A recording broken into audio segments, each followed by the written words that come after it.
Hi, Elsie. Good morning. Good afternoon. Good afternoon. Do we know how many is going to be on here today? Elsie, can you see me? No. Can you hear me? Yes. Okay, well, since you can at least hear me, I want you to know that it's been some time since you and I have spoken, and I appreciate everything that you did for me and supported me during my absence with COVID. I know that you handled a lot of things that were coming your way, and I appreciate that. And I appreciate all of your thoughts and your prayers and your support to me more than you know. So thank you very much for everything. Well, it is certainly good to hear your voice, Joe, and I'm so glad you're back. I'm a lucky person. That's all I can tell you, Elsie. I'm glad to be back. Let me tell you, I'm glad to be back. So, I'll bet you are. I'm actually gonna get on the screen here so we can kind of see each other. Okay, I'm gonna get up and close my door so we got some. Don't have an echo here. There we go.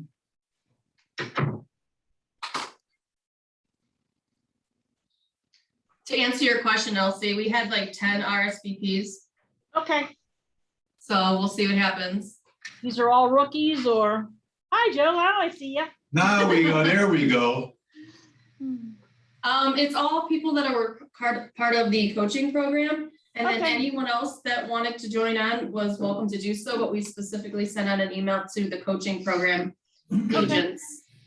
So it's a little bit of both, but hopefully it's a good crowd. Okay. I see Amy Yes, up there. Amy's up there. You like Amy? Amy, how are you? Hello, everyone. I'm well. How are you? Good, good. Nice to see you today. You Well, too, Joe. we I'm hear glad you. that you're There doing you are. better. There you are. How's things out of Mentor? Fantastic. Can't complain. And how's that fearless leader of yours doing? She is well also. Good, good. I'm sure she is.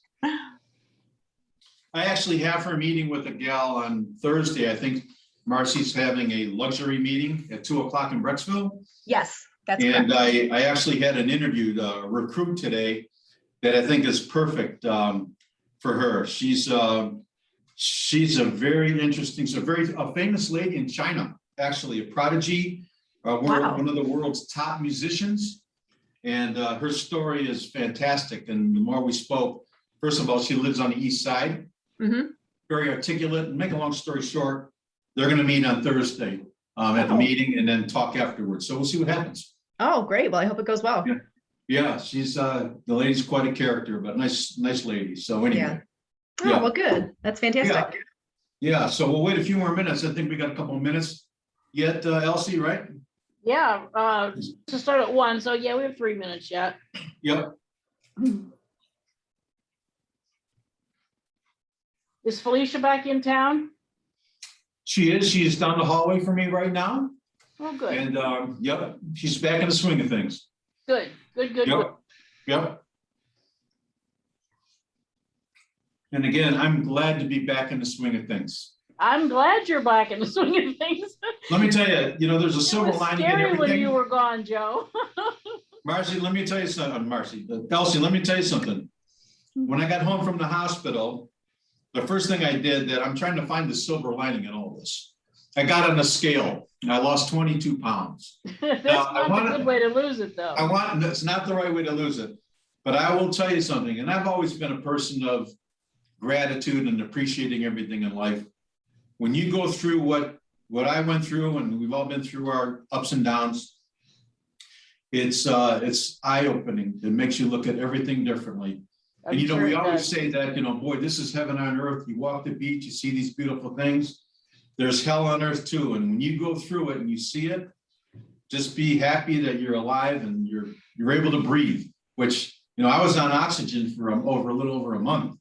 Right, And it's tough, yeah, so when you can get yourself off that and realize you can walk into a room and brush your teeth without having that, or get in the shower, yeah. it's just, it is what Wow. it is, but yeah. So Wow. I'm lucky. Yeah, I'm lucky to be here, and I got tremendous support from so many people, and yeah, we have some great people in our company. That's all I can tell you, and Yeah, that. we certainly do. We Yeah, certainly do. Anyway, so I'll be anxious to get things rolling. So anyway, So I see we have Rick on the call too. Is that Rick from Westlake? Yep. Yes, Rick, it how we is. doing? How we doing, Rick? I'm doing wonderful, Joe. Glad to see you. Oh, it's good to be seen, buddy. Let me tell you. Very lucky. And how you been? Good? I've been doing very well. Yes, thank you. Good, good, good. Okay. Well, I think if Elsie's ready to roll, or we want to wait a couple more minutes, we will. And then I guess we'll just have kind of like an open forum, and I wrote some notes down, and we'll bounce things off each other and we'll go from there. Okay, Great. that's what we do best. Go ahead, Joe. There you go. Okay, so, yeah, so we were going to talk about listings today, obviously, and, you know, I always look at things when it comes from the listing standpoint. To me, I always looked at it as a two-step process. Number one, getting in the door, and then what do you do once you get in the door? And that's when we talk about our separation. What do we do to separate ourselves from each other? When we go into battle, are we prepared? Do we have our CMAs? Are, you know, what are we going to do? Do you have your presentation put together? So I guess that, you know, Elsie and I will take questions. I'll have questions for you as well, as I'm sure that Elsie will. So to me, I guess that I wanted to ask Rick and Ashley and whoever else is out there, are you on a scale of 1 to 10? Where are you in your comfort level in terms of a listing presentation when you go in? And what do you do to separate yourselves from everybody? And Elsie, if you think I'm going down the wrong path here, you just let me know. But No, I'm just real curious as to what their comfort level is. And I would ask you to be super candid about that. What it is you feel your strengths are, what it is that you feel you could be better at, that we could possibly help you at. But what do you do when you go in there and give your presentation, if you in fact do have one? And how do you separate yourself from everybody else? So those are my two questions to start things off. So if we can just kind of kick that around a little bit, let's do that. can you each tell me how long you've been in the business and have you done a presentation yet? Right, exactly. So Amy, I see you there. Hi. It's always good to see you, Amy. So let's chat a little bit about that. So I know how long have you been in the business? A little over a year, or am I embarrassing myself by saying that? No, well, I mean, you're not far off, 2 years. Okay, I'm All starting right. my 3rd year. and you're doing well. So do you have and I'm sure you do, but your listing presentation, Mhm. on a scale of 1 to 10, you comfortable with it? What do you do when you go in, once you're in the door? What's your, how do you paint the picture, and what do you do to separate yourself from everybody else? So my proposal is pretty, it's pretty in-depth. I try to keep it short because I don't want to bore people, but I do have a marketing plan that I have on there. I go over with them everything that I will do as far as if they were to hire me. I also try to go above and beyond, and I'll take some cues from the seller. So if let's say they're relocating and they're moving this Friday and we're not looking to list it until next week, I try to go above and beyond and tell them that, you know, I don't want them to have to worry about someone coming and showing it and keeping the lights on. I actually go there and I make sure at the end of the night, all doors are locked, windows are locked, lights are off. And I just try and let them know that I go above and beyond to do everything to alleviate any of their stress that I can possibly alleviate. Beautiful. My downside, though, is my background is a legal background, and so I'm very factual by nature, and so I need to work on my presentation a little bit more. And not that I'm not personable, but I rely very heavily on the facts, and I need to kind of shift that a little bit more to gain more listings. Shift it in what do you think you're lacking in? If you have your facts, what aren't you comfortable with? Well, some people don't like someone who's so direct, and I do rely very heavily on the facts, and I try and, you know, I'm not rude and I'm not overbearing or anything like that, but I think I could work more on my personality with them and the interaction and the ebb and flow with the conversation. Build rapport, you mean? A little bit. Yes. Yeah, because a little bit, sometimes I'm a little awkward. And so that's kind of a turnoff for some people. So I need to work on my personality with them and the ebb and flow of the conversation. So you think, I don't want to use the word robotic, but you think that you're more like that in terms of, so what the notes that I took down here that I was going to talk about, the three things for me, as far as listings go, if they like you and they trust you and you bring something different to the table, they're going to do business with you. So my way of trying to get somebody to like me and to trust me is to converse with them, not so much on the business side, not so much talk about Coldwell Banker, but go in their house and make them feel comfortable with you by conversing about maybe something that you see that you might have in common. Maybe you'll see a cookbook on the counter and you love to do cooking and they do too. You break the ice and you make it more real instead of more business-like. Because again, if you have that legal background, you got that focus, right? And you're going to go right to it and you're robotic in your approach and you're this and that, where I'm the opposite of that, but that's just me. Yeah. And I try to keep it real and try to make them comfortable. Then I go into my spiel. And in which case the ice has been broken. I'm very comfortable with them. They sense that. Not that what you're doing is wrong, but you've admitted something that I think we all could, learn from. And that is just keeping it real. And because you certainly have the personality to do it, right? And the trust is there. So it's just a matter of getting comfortable and taking that approach. But your approach is not bad. It's just, I appreciate your honesty with us, right? That's how we all learn, right? Right. So, no, we appreciate that. Anything else that you want to add, Amy, or anything else that you think that you may need help in? How are you with your paperwork? You comfortable in all that in terms of filling all that out and no issues whatsoever? Do you do a pre-listing packet? Do you ever send anything ahead of time or not? I typically do not. Okay. I don't want this right or wrong. Yeah, and I go back and forth with that, whether I should or whether I shouldn't. Okay. So yeah, that's the jury's still out on that one because I I'm don't. not a big typically do proponent that. of that. I'll let Elsie speak on that. My approach has never been to inundate them with a lot of information beforehand. Right. I want to be able to go in there and talk to them about something, and I don't want to give them a reason to say, I haven't read it, I'll call you back. But that's just my take on it. Elsie, if you want to jump in on that, whatever your opinion is of that. Well, I think that you have to do, and I think you all know this, you have to do a tremendous amount of homework before you even go out to their house, before you open the door. You have to have in your mind a range of what that house is going to be, should be listed at before you go. The reason to get in the house, if you're going to do the one-step approach, and right now, I know that with the market the way it is, but sellers just want to get it on the market. They don't want to mess around with it. So if you feel that they have an urgency, that they don't want you to do a two-step approach, and you can tell when you talk with them on the phone or whatever, you can tell if they have an urgency.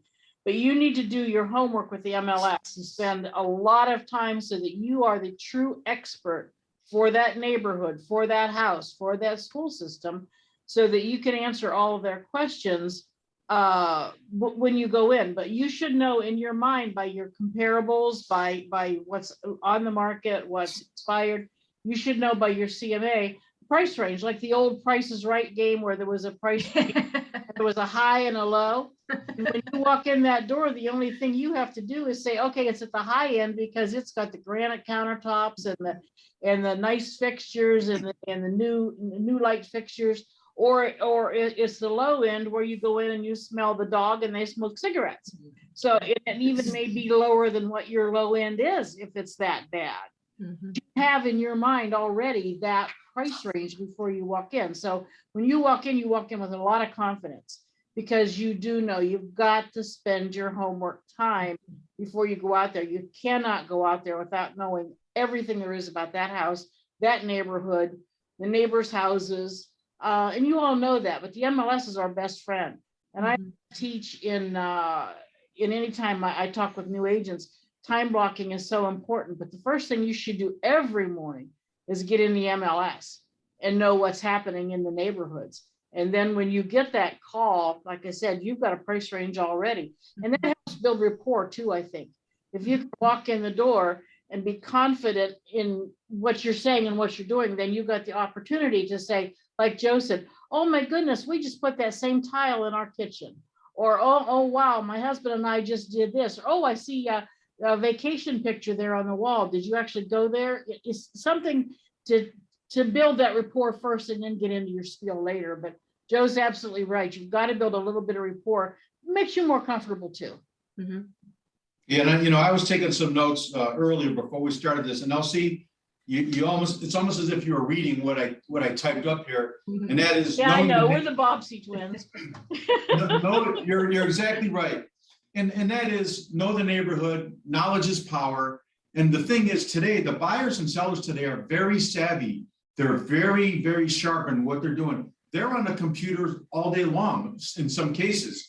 They know what's out there. And when you're able to go out on that listing appointment and articulate what has sold, what hasn't sold, what's on the market, know the neighborhood, like Elsie's saying, you gain credibility. When you can gain credibility in a business, it's a powerful thing because they know that you know what you're talking about. And I love, and I'll piggyback on what you said, Amy, a little bit earlier, and that is bringing value to your sellers. You know, what are you going to bring to them? Well, you say something that I always say, and that is peace of mind. You're giving your sellers peace of mind. When they're going out of town, when they're being transferred, you're watching the property, you're taking care of the lights and all that kind of fun stuff. That's just part of your value proposition. That's what you're bringing to the table. That's going to make them feel comfortable in going with you, right? It's not rocket science. It's just doing the right thing and going the extra mile. A lot of agents don't go the extra mile. So when you do that, again, you're just gaining credibility and they're gaining more confidence with you. It's that simple. Is there anything that you want to throw into the mix there, Rick? I see you back there. Anything Thank you you, want to Joe. throw at us? I'm still in the training wheel state. Okay, I've only had one listing. okay, Working, nurturing a couple that won't be until the springtime. okay, But, I'm probably 40% comfortable with my presentation for my Okay. listing appointment. I've robbed, or I will say that Brian Gilbert is my mentor of choice, and his presentation opened my eyes greatly to just melting warm butter over an ear of corn to make a seller feel comfortable and confident with Brian's approach, his expertise, just the manner in which he makes a seller feel confident that he's the right guy to list the house, get it sold, and has no issues with any of the paperwork. You know, all the I's are dotted, T's are crossed, and he's a great companion to have. well, I'll say this on his behalf. You have a great mentor there. Yeah. I was on a call with him, it's got to be 2, maybe even 3 years ago. Okay. And he is very, very good at what he does. He does his homework.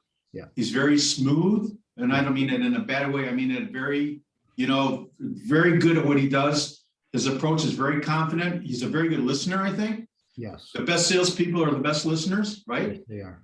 He's a good listener, and I'm sitting there listening to him sell this seller, and I'm thinking in my own mind, I would list with him because he was that good. I just felt his approach was very, very good and not pushy, which I like. I mean, there's a way of being a good salesman without being pushy, and he's not pushy. So I appreciated that.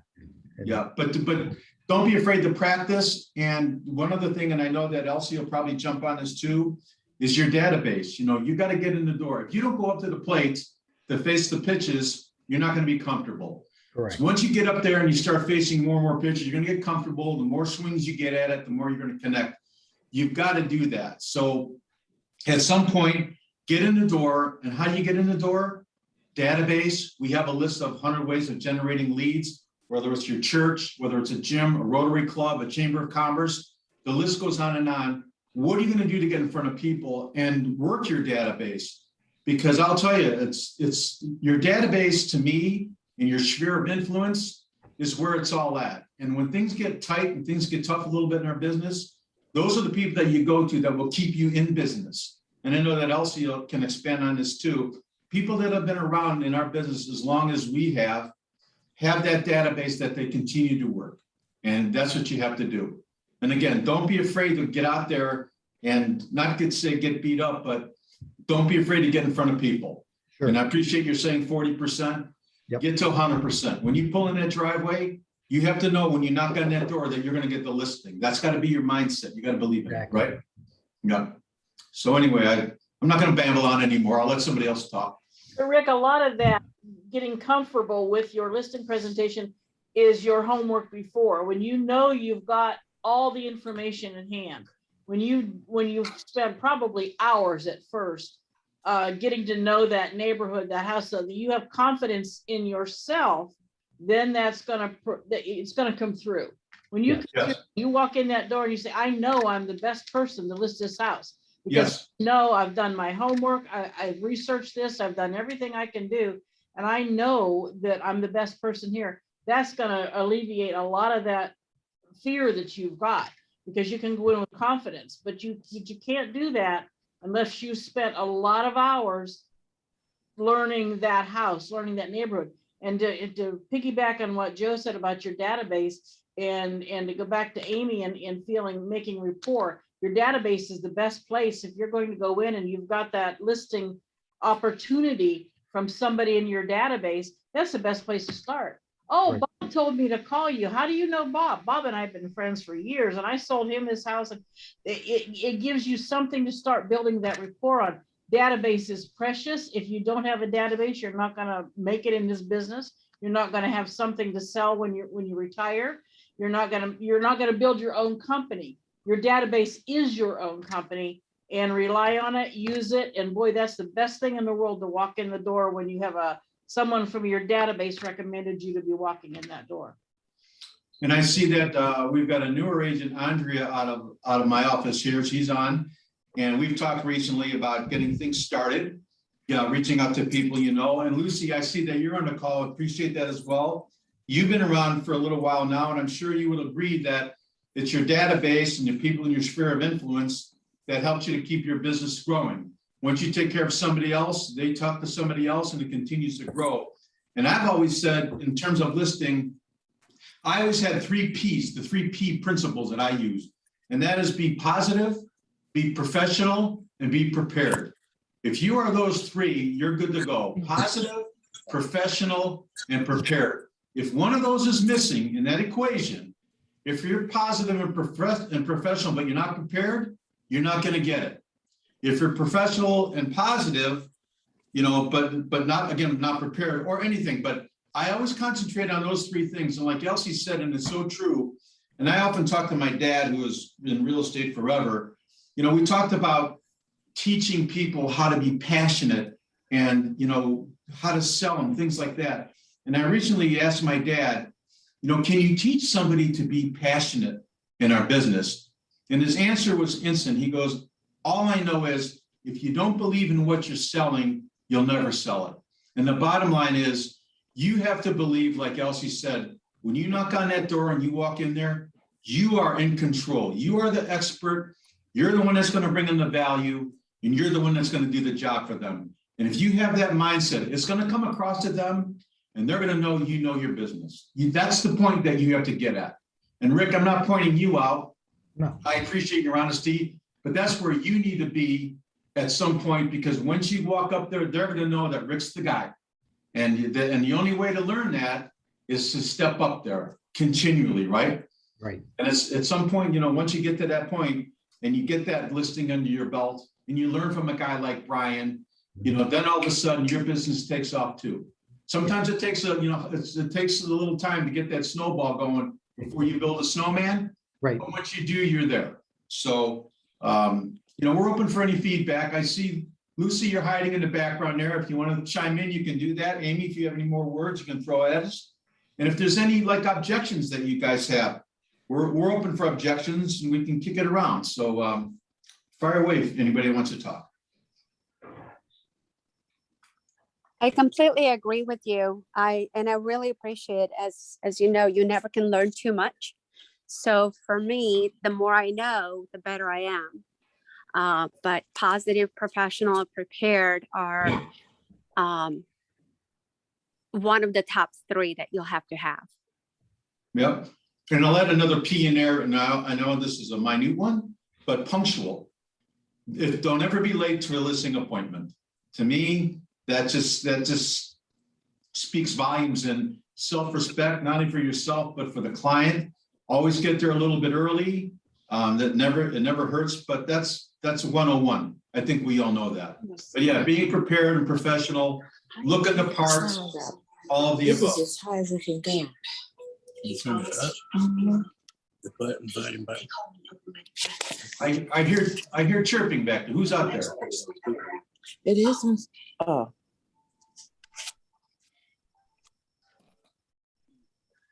Thank you. They see LaShawn. Are you on? And do you have any questions? You're not muted. Did you have a question? Oh, yes, you are muted. Never mind, your little red light, your little thing come on. Yeah. You've joined the group, but you're muted.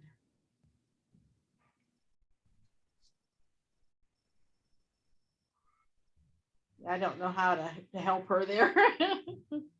Anybody have any questions about where to get listings from? Where do you get them from? How do you get a listing? Is that a question anybody has?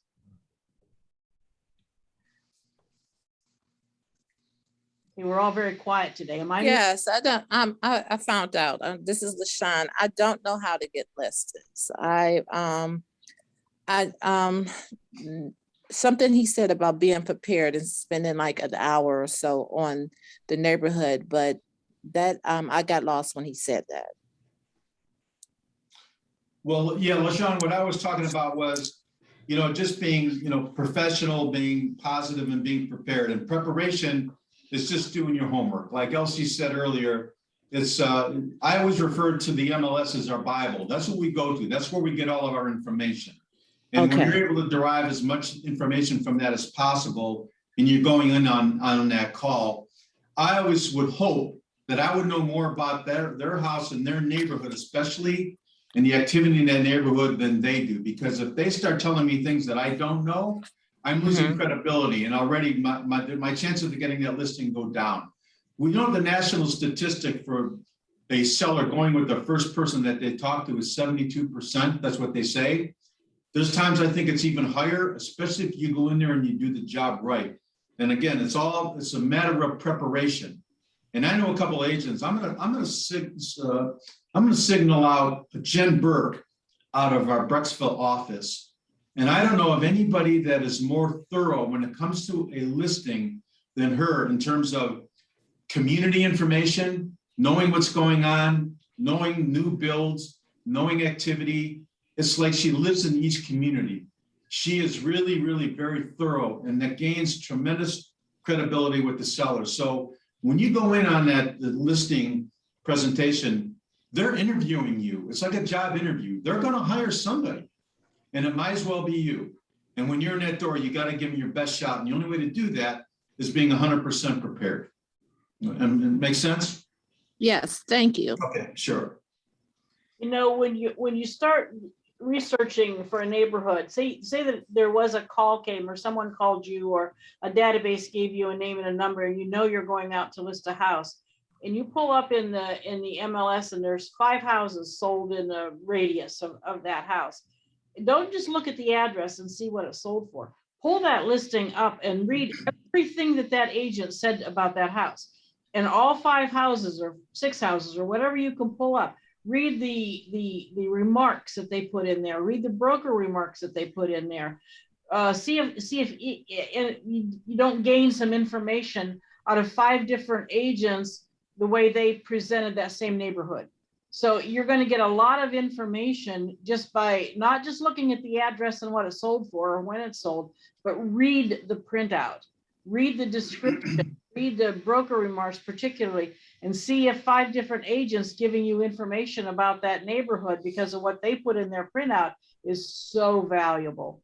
Because that's going to get, when you're sitting at that kitchen table and that guy says, oh yeah, so-and-so's house down the street. Well, you've read that printout. So you know what that agent said about that. Those may be friends, or they may have known those people. And you can say, oh, that in that printout, it said something about the nice backyard, and yeah. So it's gonna give you a lot more information than just an address and a price. A lot. And, Thank you. and one other thing is, if you are sitting at that table and by some court, a price has been established already, there's no need for you to continue to dance and go through your whole spiel. I always believe in keeping everything short and sweet. And if we have already established a price and they know it's going to be listed at 2.25, and I'm comfortable with 2.25, and I have all my CMAs with me, there's no need to dig into that and go over all that again and reinvent the wheel. I go right to the paperwork, go right to the contract. There's no need to continue to go on. I always believe in keeping it short and sweet and simple. So that's just my philosophy. But again, as Elsie was saying, there's times you need to delve into that and have all that information. But if it's already been established at one point that this is a list price, pull out the contracts and get ready to roll. Short and sweet. So that's my 2 cents, but I've always been a believer in that. Yeah, if you don't have to sell yourself, don't. If you're all- Exactly. you walk in the door, don't sell yourself again. Right, You right. Sell yourself. Right, exactly. Yep. Anything else? Anybody, any other questions or comments or things you want to discuss? I was going to add, one of the things that I put in my proposal is a closing cost worksheet, which I Okay, have had sellers find it very beneficial to them. Let's be honest, they want to know what they can sell their house for, number one, but they also want to know what it's going to cost them to sell it.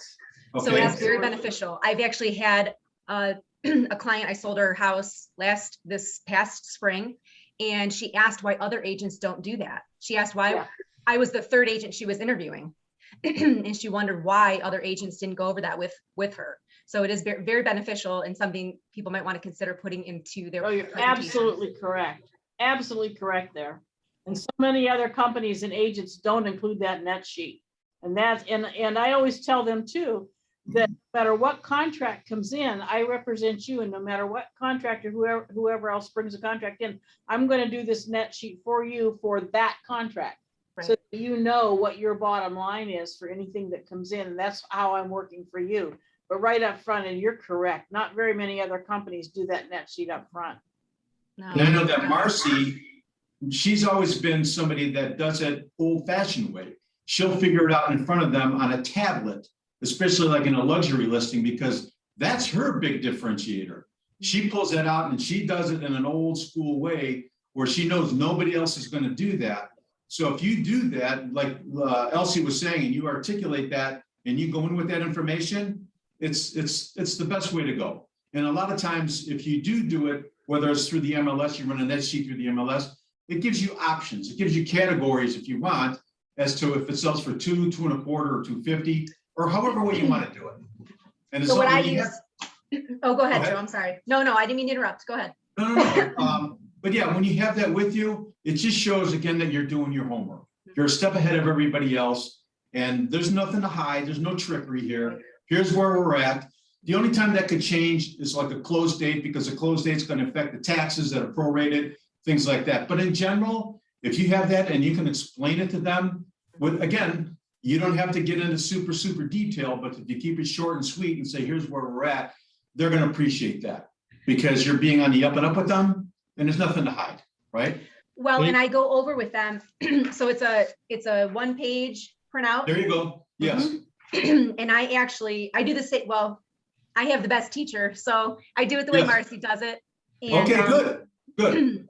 I actually Yeah, tried to I was explain to gonna them ask some of. Amy, I was I'm gonna sorry? ask Amy if you had the title company No. do that closing for you. I do not. So I use this printout. Yes, It's available, it's in dot loop. yes. And what I do is I actually go through each one of the items and very briefly explain what they are, because some of these things, if you just give them a number, the seller doesn't understand what any of those things are. They really don't. So if you go over with them, any of these, then they have a brief understanding of what these fees are. And no matter who lists their house, these are fees they will have to incur. So I think that's very, very helpful, because You mean once you list their house? well, yes, There you go. Right, but it is extremely helpful. And I do that with every single one of the sellers. great, It's helpful. It is. good. And it's not too legal minded for you, Amy. It just helps explain the actual net cost that they're looking at after their price that they get with you listing the house. Right, exactly. And believe it or not, which I'm sure you've seen, Rick, some sellers don't even know, because there's 3 fees on here that are going to change with the price of the house. The transfer tax, that's going to change with the price of the house. Correct. Or the, obviously the broker fee, that's going to change. So these things I spell out to them. So, and I do try to, I'm cognizant of their time. I don't want to waste their time. I don't want to take up too much of their time, but I do Right. want to educate them on some of these fees and let them know what they are. And then it also opens up a whole nother set of questions that they have that we can go Yeah. over. So I'm good at, I'm good at that part. Well, I can tell you that you use one of my favorite words, Amy, and that word is educate. You're there to educate them. I don't ever look at myself as being there to sell them or to push them on something. I'm here to educate you and then you make the decision, but this is what we do. That when you come Absolutely. across that way, it's not confrontational or pushy or anything like that. Right. You're just doing your thing and they appreciate that, Mhm. right? They Good. do, absolutely. That's awesome. That's awesome. Good. Anything else? Anybody, any more questions? Rick or LaShawn? Anybody have any questions about our paperwork or what paperwork you need for listing? Is it confusing to you or what actually documentation you have to have? Or is that pretty down pat for you? Comfortable with that? Okay. I Our haven't, paperwork is pretty simple. It is. I haven't actually had a listing yet, so I don't know if I know everything yet. I have gone over it. Okay. Well, we've done a couple of those in our Yeah, office, right, Andrea? yeah, we've gone over it, but it's been a while. Sorry, I have baby here. Do we have a young agent in the background? Yeah, here's your agent. She's sitting watching the, Ah, that's a 2-year-old agent. Yes. yes. So yeah, I guess I'm not entirely confident with all of the documents that need to be shared. I have a little bit more knowledge because I did have a buyer that I worked with. So that was kind of like my dry run through of, oh, we have to, Joe Mongolier saved my life. So Oh, okay, good. I was constantly like, what do I send now? What do I send? When? Who sends this? Do I send this? Poor guy. Okay. So I- I'm a little more confident, just, not 100% at all because I haven't had a listing yet. Well, I can just tell you, and Elsie will tell you this too, that's what some of the agents that have been doing this for a while. Knowing your paperwork is pivotal, whether it's working with buyers or working with sellers. And I always use this as an example, especially when you're working with a seller and you're in there getting your first listing. You know how a dog can sense that you're afraid of it? Sellers can sense when you're fumbling through the paperwork, whether you're comfortable with it or not. And you have to be comfortable and be able to go through that paperwork like it's second nature. And it really isn't that complex, like Elsie was saying. Just get to know it. It's not rocket science. There may be a certain order that you do the paperwork that other people may do different orders. Some may fill out the listing agreement first. I know for me, I try to never use the word sign. I need you to sign here. I may ask for an autograph or something like that. I try to keep it real just simple. I'll always sign my name first, depending on the paperwork. But again, just keep it short and sweet, but you have to know your paperwork inside and out, because if you fumble with that, you lose your credibility right away. And like Elsie said, it's not rocket science, but I would practice with fellow agents, and I would definitely practice with your manager if you're not comfortable with it. But it's paramount that you feel comfortable. Now those, Yeah, luckily with you're wondering how to get a listing. There's a pretty easy way that it's passive. It's not aggressive. But if you're looking at a neighborhood and say you want to work in that neighborhood and you check your MLS and a new listing comes up in that neighborhood this morning, get out some postcards, some handwritten postcards, and send out 10 or 20 postcards or little notes, notes inside an envelope they have to open up. Handwrite it and say a listing just came up in your neighborhood.